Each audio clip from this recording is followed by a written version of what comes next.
The unexpected changes of transitioning. Yeah. Yeah. I mean, it's like so straightforward.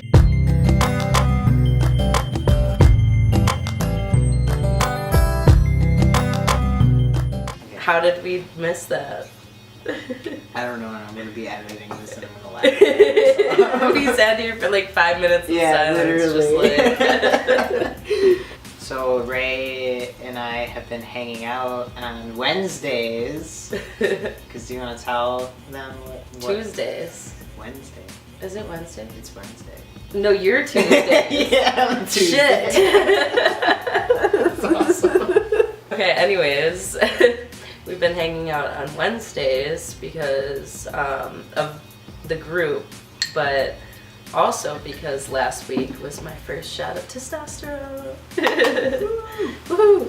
So, and I needed somebody to be there to kind of coach me through everything. So I asked my good friend Hayden, of course, with all of his expertise, to help me out and administered my first couple of shots. Yeah. Okay, so different changes that you wouldn't expect to occur while transitioning. One of them, well, I still haven't caught on to the whole bathroom thing. Like, I'm still terrified of men's bathrooms. Yeah, bathrooms. So, but bathrooms is just one of those so main topics because it is like a really big thing. Yeah. It's very intimate. One thing that I know is going to change is, like, there are certain things that I can say if I identify as a woman, but when you identify as a man, it'll come out completely wrong. Mm-hmm. Or just, it'll either come out offensive or just like perverted or whatever, but it's just gonna sound totally different to the person who's on the receiving end than it's gonna sound to you, and that's one thing that I haven't quite mentally prepared myself for. Yeah, I had this patch I would wear, and it was an I Heart Lesbians patch. I can't wear that anymore. Right. I would just look like such a creep. Yep.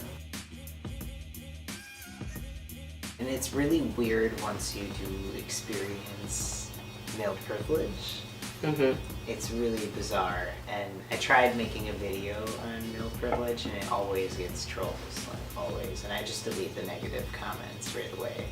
Couldn't deal with it. So, all cis white men too, but surprise, surprise. yeah. No, there's one girl though. Everyone has their own opinion, but it's just different when you're socially raised female and you're brought up on that side, and even thinking about it in professional ways. Like the other day at work, we had a situation. I didn't fully see the conversation between a woman and this male, but by knowing the type of person who he is, he was probably really demeaning to this woman. But then when I went out there and started talking to him, he shook my hand right away, and it was just really like formal, you know, and he was nice to me. It's weird and uncomfortable. To know that you have that much power just by how you look. Yeah. It's totally bizarre. Yeah. But it's also good to be aware of the privilege, you know. Mm-hmm. Which is good that you're thinking about all this stuff. Yeah. Because it's going to come quick. I know. I guess another thing I haven't really been thinking about until now is the fact that I am like a walking question mark. Like, everybody just, you're gonna look at me and you're gonna know that something's different, and then when people notice your chest or whatever, it's just like a whole new world of dysphoria that it's like totally different than pre-T, I guess, in its own way, because like you're consistently transforming now, like you're gonna constantly be changing. And so things like boobs are gonna be a lot more noticeable on somebody with a beard or, you know, big muscles, or just, it's, you know, that whole in between, like just starting testosterone and top surgery, you know, that section of time, I guess. Yeah. It's definitely uncomfortable. I feel like kind of limited to doing certain things. Yeah. You know. Yeah, definitely. Like, especially in the summertime. Swimming. Yeah. Everything. And like, we live in Wisconsin and it is freaking cold. And so when it's warm, you just want to go frolic outside. And do all the things you can, but it's really uncomfortable. Even like just going on a hike with binding, it's just like, ugh. Yep. It's awful. Oh, one thing I am kind of excited about too is right now, especially right now, no matter where my partner and I go, whenever we walk into a room, everybody stares at us. Like, literally.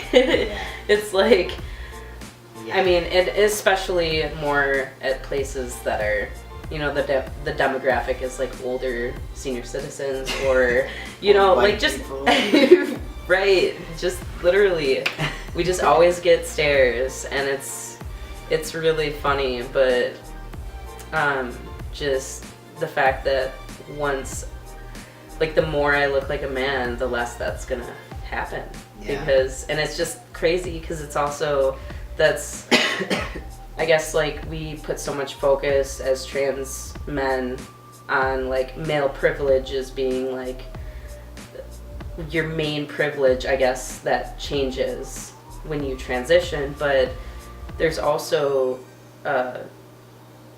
sexual orientation privilege, essentially, just being or like portraying yourself as a straight couple. It's weird because there's like pros and cons to it, you know, like there's pros of there's little chance of any sort of discrimination to happen whatsoever, and you just kind of blend in with society, and that's really nice. The cons of it are the further along you get in with your transition, at least for me, the more you kind of detach yourself from your like queerness, your queer identity, and there becomes like almost like this longing for it, you know. And so it's like weird, especially if you go to any sort of LGBT event, you kind of feel awkward unless you say like, yeah, I'm trans. Yeah, because you know, you seem like just a straight cisgender couple. Yeah, so it's weird. Yeah, no, that makes perfect sense. I'm kind of experiencing, or I guess getting a glimpse of what it's like to detach from that, because it's almost like a past self. It's like a past life. And so like once you are so far into your transition, it's like you don't even remember who that person was anymore. Like you're not even, you know. Yeah. And it's crazy because, I mean, you may be the same person, but you just look totally different and you carry yourself differently. Just the fact that like we grow up learning, like you said earlier, about learning how to be a female, and we're literally going through boys' puberty and we're doing it at a much later age, so we're handling it 10 times differently, and the process itself is like puberty sped up twice as fast or more or faster. Like it's just like bam, and it just like hits you. Yeah. Not trying to say that we're more well-rounded as trans men, but like you experience quite a diverse amount of things in your life Yeah. that a lot of people can't say they've experienced. Yeah. And so it's just kind of crazy, you know. It's just like its own entity. Yeah. Yeah. It totally is. I feel like you learn to like cope and manage and deal with things in a different way too, you know, because it's like you're kind of just playing with cards that you got, Right. and it's not ideal, but you just make it happen with whatever you have, you know. Yeah. Hey guys, it's me. Obviously, it's me. Different scenery, different everything, I know. My camera or my card ran out of space when I was doing the video with Ray, so I didn't want to putz with it anymore. It was getting late, and I'm an old man, and I gotta be up early for work, so we called it quits. But I hope you all enjoyed that video. It's been really fun hanging out with Ray every single Wednesday. I mean, we hang out a lot, but it's been consistent hanging out with him and watching him do his shots, and just he grows up so quick. So but yeah, I hope you all enjoyed the video, and if you did, feel free to share it, give it a thumbs up, subscribe to my channel, and you can also subscribe to Ray's channel because he's got one, and he's a singer, and he's a really good singer, so you should check it out. And I hope you all have a safe and wonderful few days ahead. Alright, thanks guys, bye.